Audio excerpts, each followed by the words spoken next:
గట్టిగా ఒకేసారి పడాలి, డిస్కంటిన్యూ వద్దు.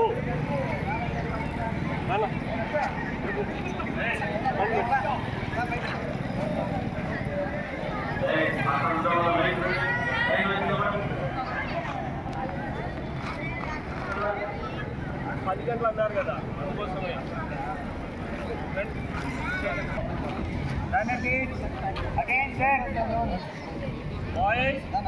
ఎవ్వరూ ఎక్కువ మాట్లాడదు. Attention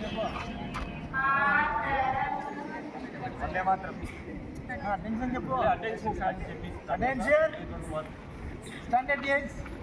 attention. వందే మాత్రం.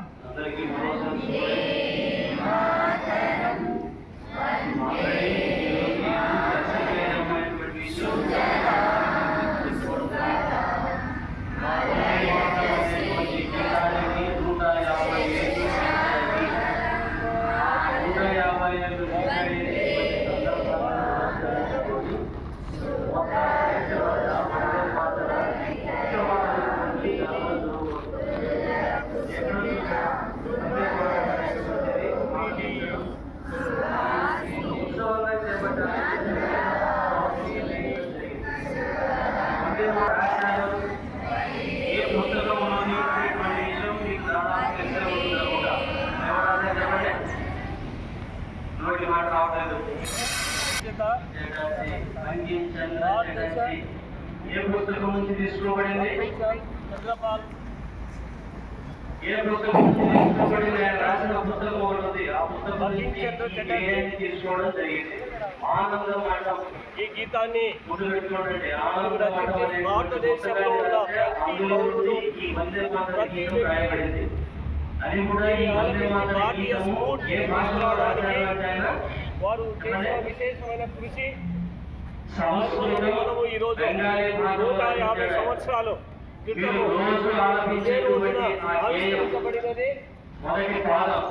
ఇది అప్పటి వాతావరణ పరిస్థితులను బట్టి, అప్పటి పరిస్థితులను బట్టి ప్రతి ఒక్కరిలో భారత జాతీయాన్ని మేల్కొల్పడానికి మనం నిర్ణయం, అంటే భారత నిర్ణయము ఈ రోజుకి మన కళ సాకారమయ్యి భారతదేశం 1947లో స్వతంత్రం వచ్చిన తర్వాత పదే పదే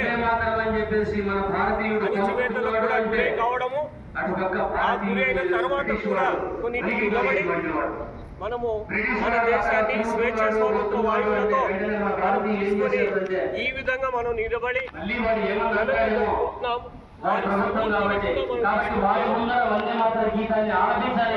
నరేంద్ర మోడీ గారు వచ్చిన తర్వాత దీని యొక్క విశిష్టత ఇంకా భారతదేశం కాకుండా నలుమూలలో దీన్ని వ్యాప్తం చేసి మనకి మన భారతీయాన్ని నిలబెట్టిన వారు వారి స్ఫూర్తిని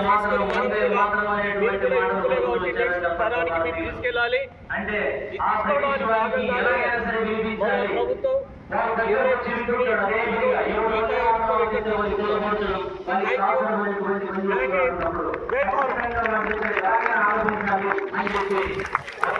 తీసుకోవడానికి భాగంగానే మన ప్రభుత్వం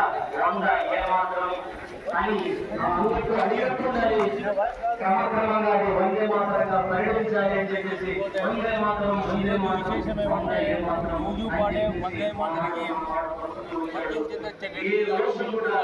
సంవత్సరాల కిందట రాశారన్నమాట. ముఖ్య ఉద్దేశం ఏమంటే భారతదేశాన్ని భారతీయులు కాని వారు వచ్చి పరిపాలిస్తున్నారు. భారతదేశంలో విభిన్న జాతులు, విభిన్న మతాలు సమైక్యంగా ఉండాలి, ఉండలేకపోతున్నారు అని గేయం రాశారు. ఈ గేయం వల్ల భారతీయులంతా ఒక ఏక తాటి మీద నడిచి స్వతంత్ర సమరయోధులుగా తయారయ్యి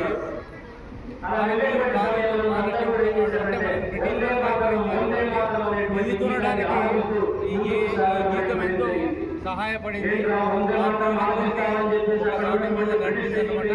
ఇప్పటికీ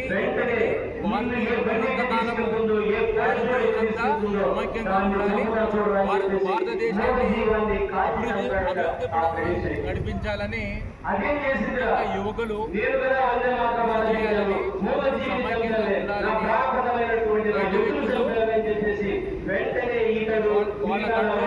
భారతీయులు ఉండకూడదు, భారతీయులే భారతదేశాన్ని పరిపాలించాలి. ఎవరైతే కాల్చారో ఎత్తులు వాడిని అక్కడే చేయకపోవడం జరుగుతూ వచ్చింది. కేంద్ర ప్రభుత్వం ఆలోచించి మరొకసారి 150 అప్పుడు బ్రిటిష్ సైనికులు ఏం చేశారంటే నన్నే కాపాడాలి అని చెప్పేసి వాళ్ళ అధికారికి చెప్పడం, ఒక అధికారి ఒక తీవ్రమైనటువంటి చర్య తీసుకోవడం ఎవరెవరైతే నేను కొట్టారో వాళ్ళందరికీ ఓశిక్ష వెళ్తున్నా, ఓశిక్ష తీసుకున్నా అని చెప్పేసి అందరికీ ఓశిక్ష అమలు చేశారు. ఆ సమయంలో వందే మాతరం, వందే మాతరం, వందే మాతరం.